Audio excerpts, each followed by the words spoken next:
Bienvenidos y bienvenidas a Profit Life, un canal en el cual tratamos temas de estilo de vida, inversiones, finanzas personales y emprendimiento.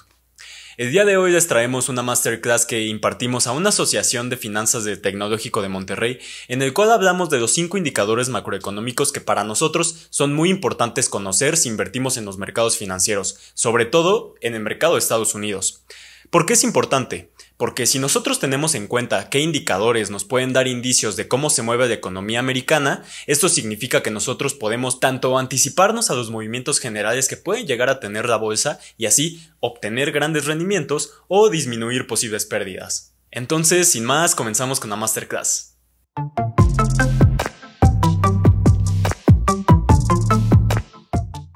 Bueno, pues muchas gracias a todos por estar. El día de hoy les vamos a platicar un poquito acerca de la macroeconomía, de cómo estar pues más en contexto de cómo están sucediendo las cosas a lo largo del mundo, más específicamente hablando de Estados Unidos, porque definitivamente es el mercado más importante financieramente hablando. Entonces, pues no hay que tardarnos más. Ay, perdón, ahí está. Bueno, pues vamos a presentarnos muy brevemente. Yo soy Guillermo Morales, estudio Economía y Finanzas. Voy en sexto semestre aquí en Campus Estado de México. Y pues bueno, cuento con una certificación en Financial Markets por la Universidad de Yale y con una en Portfolio Management por la Universidad de Rice. Yo soy Carlos Peña, estudio Administración Financiera igual en el SEM, soy de sexto semestre. Al igual que Memo, tengo la misma certificación de Financial Markets y pues un CBA, que es una certificación de gestión como de equipos. Y bueno, pues como ya comentó un poco Charly, los indicadores macroeconómicos tienen importancia. ¿En qué sentido? Pues en que son detonadores, ¿no? Nos ayudan a saber pues cómo va a reaccionar al mercado dependiendo de cómo se está desarrollando la economía. Entonces, por lo mismo, nos ayudan a predecir movimientos generales, ¿no? No solamente de una acción o unas cuantas acciones, sino como de toda la bolsa en general. También son representativos porque si bien el mercado no refleja totalmente la economía de un país, sí que está relacionado porque pues nosotros los consumidores o inversionistas también más bien los consumidores podemos invertir en la bolsa y somos los que les compran a los productores, que precisamente son las empresas que están listadas. Entonces, de esa manera podemos darnos una breve idea de cómo está la bolsa con respecto a la economía. Y también sobre las expectativas, es decir, las expectativas que los analistas o financieros puedan llegar a tener de la economía, pueden llegar a ser incluso más importante que los mismos indicadores. Porque si tú te esperas un cambio en la economía, pues negativo, pero ya lo veías venir, puede que no sea tan relevante como si no lo vieras venir. Entonces esa es la importancia de los indicadores económicos. Definitivamente indicadores económicos hay muchísimos, hay decenas, pero el día de hoy vamos a estar hablando de los 5 que se consideran los más importantes para poder definir tanto una estrategia de inversión como una posición macroeconómica de un país. Entonces, comencemos con el primero, que va a ser el crecimiento económico. No sé si quieras comenzar, Memo, o comienzo yo. Sí, venga, comienzo yo. Bueno, pues el crecimiento económico es diferente al Producto Interno Bruto. En este caso nos queremos referir a cuánto ha crecido la economía de un año a otro. Este cambio es porcentual y pues bueno, lo más básico que debemos de saber de la macroeconomía, que probablemente ustedes vayan a ver en algún punto de sus clases, o lo primero que lleguen a saber cuando hablen de macroeconomía, es que es el valor de todos los bienes producidos en una economía. Eso es el PIB, y pues matemáticamente tiene una fórmula, que Y es el PIB, el Producto Interno Bruto, o GDP en el caso de Estados Unidos. Está constituido por el consumo, se le suma la inversión privada, luego el gasto gubernamental, que pueden llegar a ser como obras, infraestructura, apoyos fiscales, etcétera, y las exportaciones netas, que es simplemente restarle las importaciones a las exportaciones, y ese es el resultado del PIB, ¿no? Así se calcula. Bueno, es una de muchas ecuaciones para calcular el PIB, pero la más básica. Sí, Como tal, el crecimiento económico es el índice o más bien el indicador por excelencia de una economía. Es en lo principal que se van a fijar los inversionistas al momento de decidir en qué país o en qué activos poner su dinero. Entonces, pues nada más aquí para terminar esta diapositiva, lo que podemos ver es que el cambio porcentual que se da en el PIB de año con año es en lo que realmente nos debemos de estar enfocando y en lo que nos va a dar la información para poder decidir si una economía está creciendo o no, ya que si solamente nos fijamos en la cantidad literal del PIB, pues eso no nos dice nada. Y por último pusimos este punto que dice que el crecimiento porcentual, pues es el crecimiento real, que es el que nos tenemos que fijar, se da nada más restándole el nominal menos la inflación. Y pues bueno, esta es una gráfica del Producto Interno Bruto de Estados Unidos desde 1945, creo. Y bueno, la línea blanca representa el PIB nominal y la línea amarilla representa el PIB real. Esta diferencia es bastante importante y en lo que nos tenemos que fijar realmente es en el Producto Interno Bruto real. ¿Por qué? Porque si tenemos un crecimiento económico del 24% nominal, pues quiere decir bastante, ¿no? Pero no es lo mismo que tengas una inflación en 0% a que tengas una inflación en 24%, como tu crecimiento, que te daría un crecimiento neto de 0%. Hablando un poco acerca de Estados Unidos, el GDP que tiene en promedio desde hace 1946 es de aproximadamente un 6.5%. Entonces, pues ya con eso nos podemos ir dando cuenta de cómo está la comparación y tener un referente en cuanto a historial, en cuanto a historia, ¿no?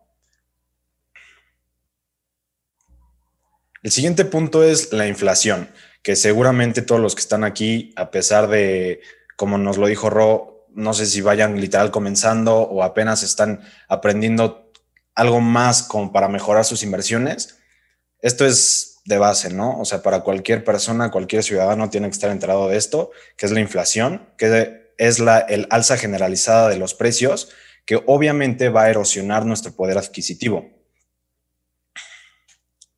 La inflación, en este caso de Estados Unidos, la podemos estar checando, creo que trimestralmente, en el GDP Quarterly Report. Simplemente lo buscan en Google y les va a salir. Y pues bueno, la inflación también se calcula como la canasta representativa de cada país, ¿no? Es decir, de los productos básicos que más se consumen dentro de esa región. No va a ser la misma canasta representativa de Estados Unidos como lo es de México. Y pues de eso también vamos a hablar un poquito después. Sí. Pero básicamente eso es de inflación. Como tal, los dos puntos que ven abajo son las dos fuentes de información que tenemos de la inflación, el reporte trimestral y la canasta básica, que en este punto es muy importante decir que, por ejemplo, en México tenemos una canasta básica que es literalmente una recopilación de productos que se utiliza para tener este número. Tenemos que ser muy conscientes de que esta canasta básica tiene que ser representativa de cada país. No nos sirve nada tener un número de canasta, no sé, que podrá ser un producto que no consumamos en México, o no sé, que no cuente la tortilla, ¿no?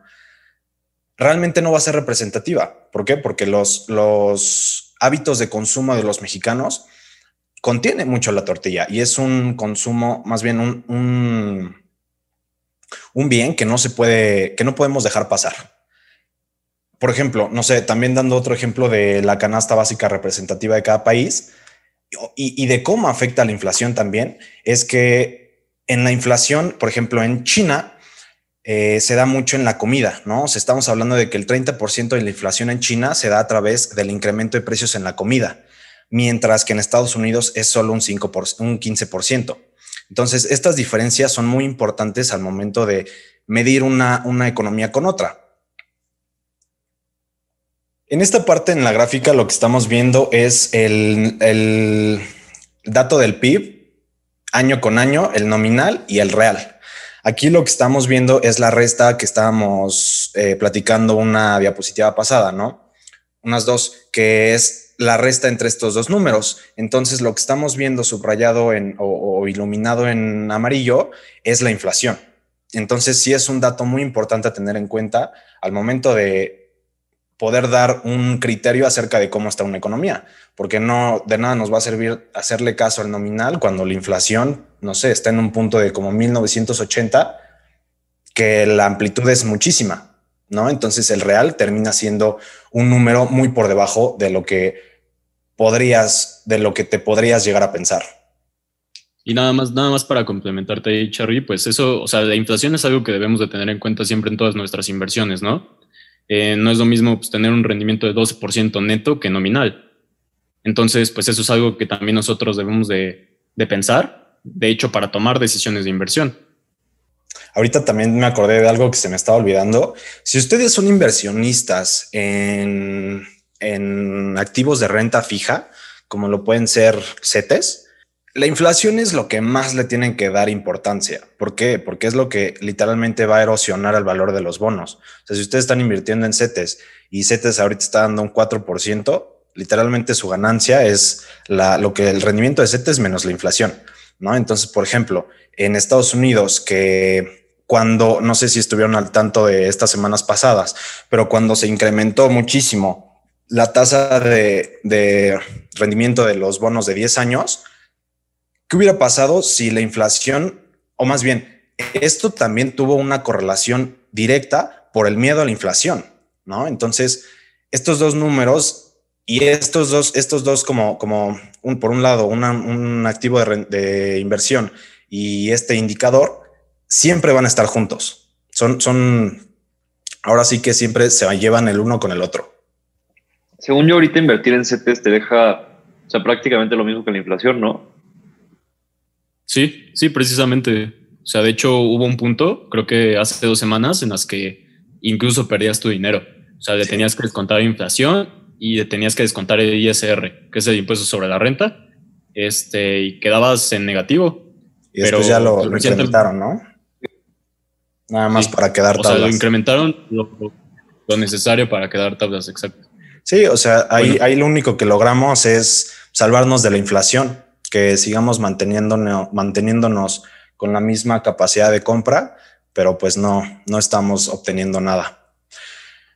Pasamos al tercer indicador, que es el desempleo.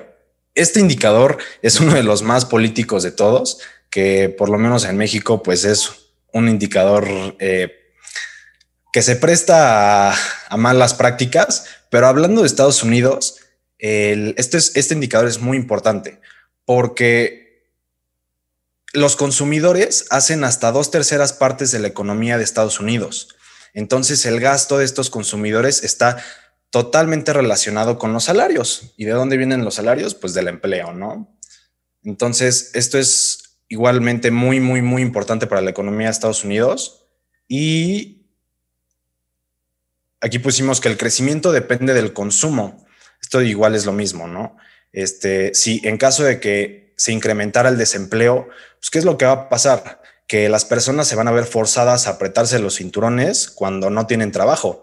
Por eso, por ejemplo, prestarle tanta atención a los datos de desempleo de Estados Unidos y también a los cambios que hay. O sea, cuántos empleos están logrando hacer mes con mes y cuánto falta para que vuelvan a estar en los niveles normales. Entonces, definitivamente también este indicador es muy importante para las inversiones que se dan en el país. Charly, ahí nada más para complementarte rapidísimo, o sea, para que logren hacer como la conexión que existe entre desempleo y el crecimiento económico. Bueno, acuérdense de la fórmula que les mostramos anteriormente, que es, o sea, el PIB es igual al consumo más inversión, más gasto público, más exportaciones, menos importaciones. Eso es el PIB. Ahora, si nosotros sabemos que al menos para Estados Unidos el 70% del Producto Interno Bruto es consumo, o sea, lo que las personas consumen, es ahí cuando nos damos cuenta de la importancia de los empleos. Porque si no hay empleos, no tenemos dinero. Y si no tenemos dinero, pues no consumimos. Entonces, de ahí deriva la importancia. O sea, simplemente para que vean la conexión, ¿no? Obviamente, eso es en Estados Unidos, que representa el 70%. De hecho, en México tampoco estamos tan alejados. Es un 60% que representa el consumo del Producto Interno Bruto. Entonces es algo a lo que realmente tenemos que prestarle atención. Sí, en este caso pues también afecta de la misma manera para México. Aquí Igual, nada más en esta gráfica lo que estamos viendo es cómo se relaciona el non-farm payrolls, que son literalmente el dato como de empleo, descontándole los trabajadores que son cíclicos, o sea, la periodicidad que se da por los granjeros en Estados Unidos. Entonces, literalmente estamos viendo que cuando el empleo disminuye, definitivamente le está pegando al year over year, que es el cambio real que se está viendo en el GDP, ¿no? Entonces, inclusive, lo que vemos es que el comportamiento se da antes. O sea, cuando, no sé si alcancen a ver que como que la gráfica está un poco desfasada hacia atrás. Entonces, eso también nos puede ayudar al momento de intentar, pues, predecir qué es lo que puede suceder en un futuro. Sí, sí dijiste que las líneas rojas son las recesiones de Estados Unidos, ¿no? No, eso no lo dije. Ah, ok. O sea, nada más lo único que hicimos fue superponer todas las recesiones que han habido en Estados Unidos encima del desempleo, la tasa de desempleo y el crecimiento económico. Entonces, lo que nos podemos dar cuenta es que están relacionados. Simplemente cuando no hay empleo o cuando hay una disminución en los empleos, pues también es muy probable que entremos en una recesión económica. Que bueno, también es, o sea, obviamente es acompañado de muchas otras cosas, pero lo que vemos aquí es el comportamiento, ¿no? Que realmente pareciera la misma gráfica. Bueno, el cuarto es Business Confidence, que simplemente es la confianza que tienen, pues ahora sí que los empresarios, los negocios, acerca del panorama macroeconómico del país, ¿no? ¿Por qué es importante? Pues porque es inversión privada. Es el dinero que los empleadores, las empresas, en desarrollar, en investigar, en infraestructura, en empleo. Y son cosas que simplemente pues hacen cuando existe certidumbre, ¿no? Cuando saben que no va a pasar nada en el país, que no se van a ver pues desventajados por alguna decisión que se haya tomado tanto políticamente como monetariamente. Entonces, pues ahí radica la importancia, ¿no? de la confianza de los mercados. Y pues bueno, esto se puede medir a través del PMI, que es el Purchasing Managers Index. Y esto es bastante simple de leer, ¿no? La lectura, pues es que en la gráfica, cuando se encuentra arriba de 50, es que hay optimismo. Es decir, que los negocios están en que va a haber estabilidad financiera, estabilidad económica, y por debajo de 50 es todo lo contrario. Ahorita les vamos a enseñar cómo pueden ustedes buscar todos estos números y ya van a entender un poquito más acerca de estas lecturas, ¿no? Pero pues sí, o sea, básicamente existe pues como punto medio que es 50, y lo que si está arriba de 50 es porque las personas y en general los business persons, o ya sea businessmen o businesswomen o lo que sea, las perspectivas son buenas, ¿no? Y lo contrario para abajo de 50. Ok, pues bueno, entonces igual, lo mismo. En esta gráfica lo que podemos alcanzar a ver es que la relación entre estos dos datos, entre el cambio neto del GDP y el PMI, es muy fuerte. O sea, también lo mismo como en el pasado, inclusive podemos ver este desfase que existe y que nos puede dar igual una idea, previo aviso, de cómo puede suceder y de cómo se está comportando la economía. Ok. Y por último, pues pasamos a la housing, que housing es pues literalmente como la perspectiva que tienen las personas de comprar casas, que se le llama housing starts, ¿no? Que representa el 3% del GDP, que sinceramente si lo vemos nada más como ese número, pues no es realmente muy importante. O sea, un 3% para la economía de Estados Unidos no se le da mucha atención. Pero lo que tenemos también que pensar es que cuando una persona decide ya sea construir una casa, también tiene que, o sea, el hecho de tú construir una casa en Estados Unidos se pide mucho un préstamo, ¿no? Entonces es mucho de costumbre hacer eso allá. Entonces las personas tienen que tener esa confianza en la economía de, ¿sabes qué? O sea, si yo voy a pedir un préstamo es porque confío en que lo voy a poder pagar. Entonces eso también se le da mucha importancia para dar una perspectiva de cómo está la economía. Y después de eso, que eso es el segundo punto, que realmente representa más de un 3%.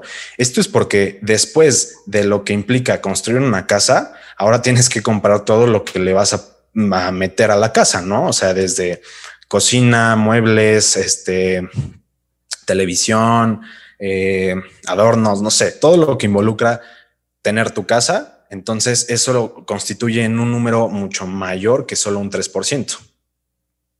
Sí, exactamente. O sea, tanto comprar una casa como construir una casa, pues no solamente representa el valor de la casa, sino que necesitas tomar en cuenta como todo el demás gasto que estás haciendo para tenerla bien, ¿no? Para que sea un lugar habitable.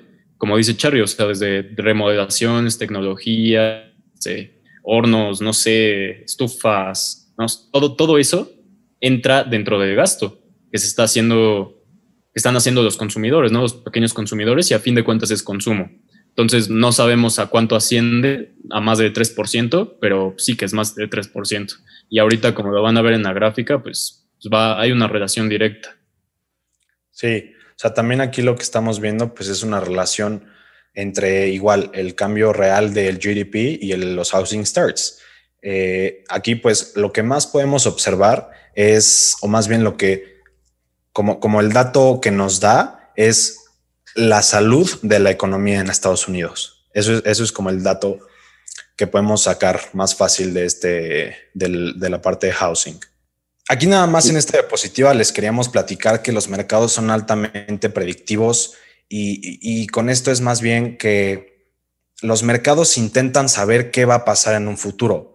Pusimos esta parte, este diálogo que dice, tomar decisiones de inversión en donde se encuentra la economía actual es lo mismo que tomar decisiones en función de lo que hicieron los mercados en los días, semanas o meses pasados.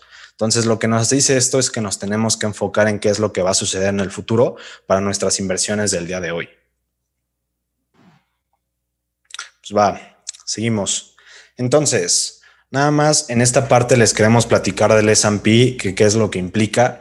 El S&P es el termómetro de los mercados financieros del mundo. Como tal es lo que nos indica cómo están las inversiones en todo el mundo. Entonces es muy importante, es las 500 empresas más importantes de Estados Unidos, y como Estados Unidos es actualmente la economía más grande del mundo, pues como tal se le utiliza como referencia. Y ahora pasemos a unos indicadores un poquito más financieros, que el primero que les queremos platicar es el Skew Index, que es lo que nos dice el Skew es la volatilidad que va a haber dentro del S&P 500 en los próximos 30 a 60 días. Básicamente esto, ¿cómo nos lo dice? Evalúa las opciones que se compran, o sea, las posiciones de put y call de las opciones de Estados Unidos, específicamente del S&P 500, para evaluar cómo va a estar esa volatilidad. Es como el VIX, que igual mide la volatilidad, pero pues del día de hoy, ¿no? De cómo estamos el día de hoy. La forma de leer el Skew Index es valores literalmente la media se encuentra en 130 a 132.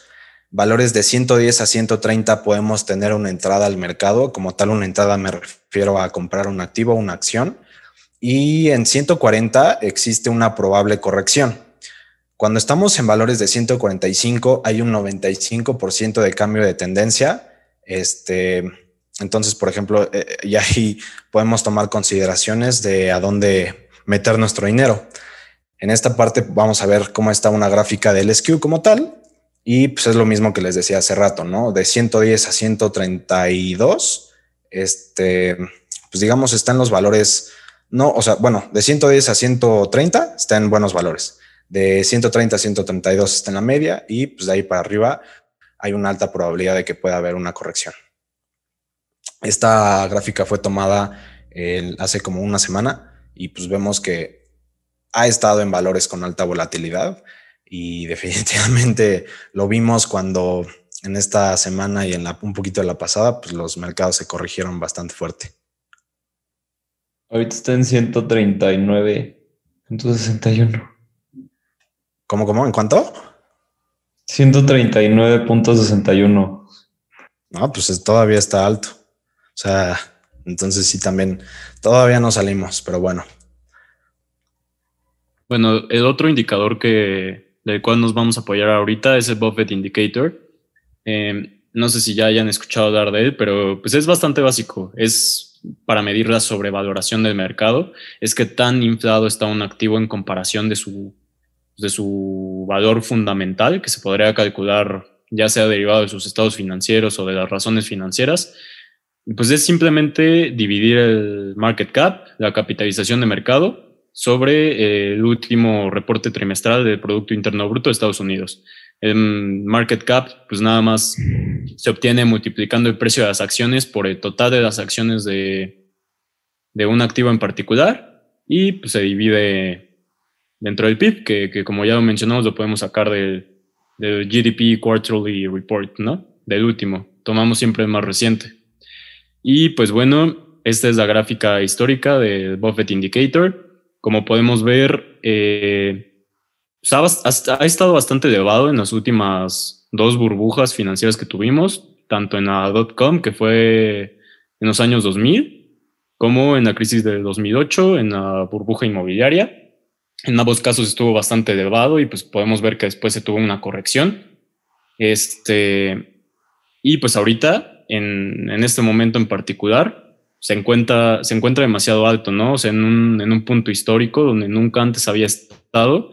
Y pues bueno, ya hemos bastante oído de una posible corrección de mercado que ha estado pues últimamente muy sobrevalorada, que ojo, ¿no? O sea, no, lo que buscamos no es decir que precisamente vaya a existir una corrección. O sea, el hecho de que el mercado esté inflado pues no quiere decir que vaya a reventar, pero sí que está sobrevalorado. Es decir, que los activos, o sea, el precio que tienen los activos, las acciones, todo lo que está en el mercado financiero, pues probablemente esté inflado, ¿no? Nada más entonces terminamos con el VIX, que es igual el índice de volatility index, igual del S&P 500, ¿no? Es lo mismo que el SQ, pero en vez de para el futuro, para el presente. Aquí nada más vemos cómo se comportó en la parte de la pandemia. Y también queríamos recalcar esto, ¿no? Que está en números altos. O sea, vemos cómo antes en el 2020 se encontraba de 10 a 20 y ahorita pues de 20 no baja. Pero bueno, nada más era para tenerlo en mente. Y pues por último, ¿qué es lo que debemos de hacer teniendo todos estos datos en cuenta?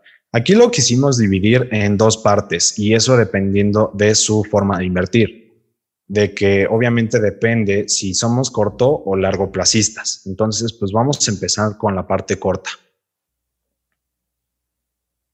Pues bueno, lo que podemos decir de las estrategias de inversión en corto plazo, cuando nos encontramos un mercado con estos indicadores, juntando también como los resultados económicos que estamos teniendo, pues es más enfocado en el corto plazo y sería el hecho de encontrar puntos de entrada y salida, ¿no? Es decir, tú a la hora de tomar la decisión de invertir en un activo y va a ser a corto plazo, lo primero que tienes que hacer es, más que evaluar a la empresa, más que evaluar su giro, cómo está posicionada en el mercado, pues lo que estás intentando buscar es rentabilidad pues, prácticamente inmediata, y si no inmediata, pues de semanas. Entonces, lo que necesitamos evaluar pues es un poco más técnico. Y a eso nos referimos con encontrar puntos de entrada y salida, ya sea con un detonador, una noticia, una caída en su precio, con un buen soporte definido. Todas esas cosas son las que nos pueden dar pie a invertir en algo. Y también en esta parte lo que queremos hacerles, más bien evitar, es que no se queden estancados o atrapados en un activo. ¿Por qué? Porque si no definimos nuestros stop losses, que digamos, sí, a pesar de perder dinero, pues es donde ya no voy a soportar más. ¿Qué es lo que pasa? O sea, si no lo hacemos, después puede rompernos un soporte y nos vamos a tener que quedar ahí o asimilar pérdidas pues mayores a las que teníamos esperadas. Entonces, esto es muy importante si estamos invirtiendo a corto plazo. Definitivamente son como prácticas muy recomendables, si no es que necesarias. Y por último, pues lo que podemos hacer es invertir en empresas defensivas. En empresas defensivas nos referimos a, por ejemplo, el sector de consumer staples. Son bienes los cuales, a pesar de estar en una pandemia, a pesar de estar en una crisis, a pesar de estar en lo que sea, vamos a seguir consumiendo. Un ejemplo, pues bien fácil, todo lo de retail que pudiera llegar a ser Walmart, ¿no? Chedraui, Walmart, todas esas, pues son el ejemplo perfecto. Costco, no sé, ¿no? Entonces, y obviamente estas empresas se distinguen por tener una beta menor a 1. Si un activo tiene una beta mayor a 1, es que va a caer más que el mercado. Si tiene una beta menor a 1, es que va a caer menos del mercado. O sea, nada más es para medir la volatilidad de tu activo, o sea, de la acción en particular con respecto al mercado en general. Si la beta tiene un número de 1, pues literalmente se va a comportar con el mercado, ¿no? Les quería hacer un ejemplo, pero pues ya, luego eso en otras sesiones se las doy. Y después pues pasamos a largo plazo, que aquí queríamos sí poner 2 estrategias más que otra cosa, que la primera es el dollar cost averaging, que lo que involucra esta estrategia es que a pesar de que el mercado sí está viendo, pero aún así nuestro enfoque es a largo plazo y eso pues por el día el año presente no me es muy importante. Yo quiero seguir invirtiendo, entonces sí poder adquirir mejores precios y por eso poder promediar también un mejor precio de mi activo.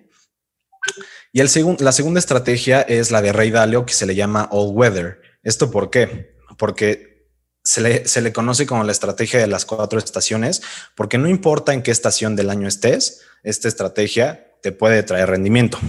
Lo que dice esta estrategia y cómo está compuesta es tener tu dinero dividido o más bien diversificado en 40% en bonos a largo plazo, 15% en bonos a corto plazo, como tal es un neto de 55% en renta fija, en bonos de Estados Unidos, 30% de tu portafolio en acciones, que se divide en 15% en fondos indexados, 7.5% en acciones de crecimiento, 7.5% en acciones de mercados emergentes y por último 7.5% en commodities, que estos son todos los de petróleo, gas natural, etcétera, y 7.5% en metales preciosos, que puede ser oro o plata.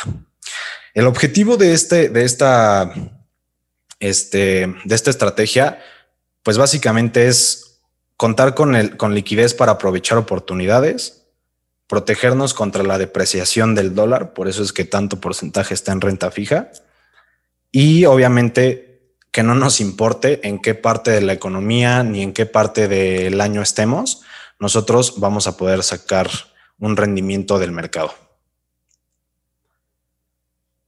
Y pues bueno, como tal, eso es todo. No, pues nada más agradecerles por invitarnos. Espero que les haya gustado, que les sea de utilidad y que se puedan poner en práctica todo lo que estamos viendo, ¿no? De hecho, les íbamos a platicar un poquito de dónde encontrarlo, pero ya se nos acabó el tiempo y a las 7 tenemos examen, pero si no... y si también tienen, ¿no? O sea, llegan a tener alguna duda, o sea, con respecto a lo que sea y nosotros pues, los podemos ayudar sin problema. O sea, nos pueden contactar tanto en YouTube en un comentario, en la página de Facebook, en Instagram personalmente, y pues nosotros vemos en qué les ayudamos y pues, si no sabemos, lo investigamos juntos. O sea, el chiste es de que pues, aquí aprendamos todos, ¿no? Sí, claro, sin tema. Cualquier cosa, ahí nuestras redes y mensajes están abiertísimos.